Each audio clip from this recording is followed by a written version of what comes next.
after we've heard so much of the grandiose performance of these companies that we nationalized, we see in the budget book that has just been presented to us performance, dividends from B.T.L and B.L slightly doing better than they did in last fiscal year.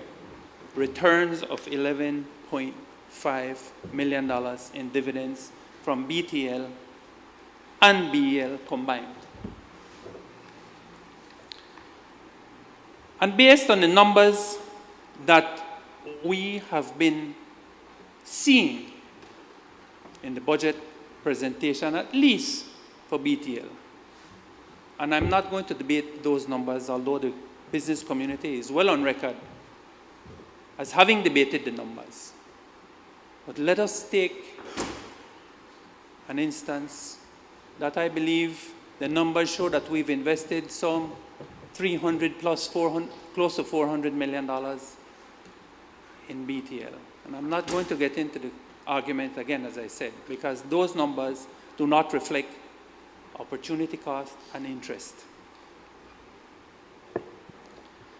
And we have invested some $70 million, I believe, in B.L. So all told, we've invested half a billion dollars, according to the government's numbers before us today, in these two utilities. And dividends from this investment are about $11 million, less than 2%. Less than 2%.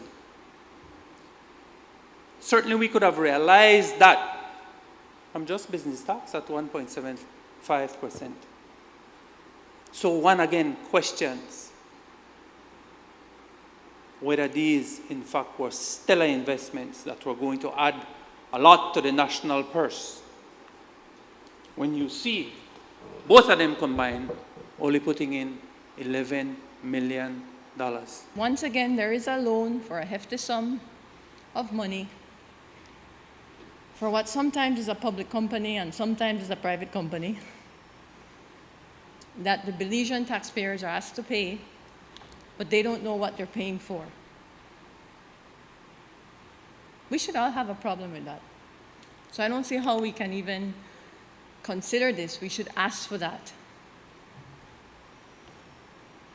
We should ask for that also because what this loan motion is doing is asking for government to guarantee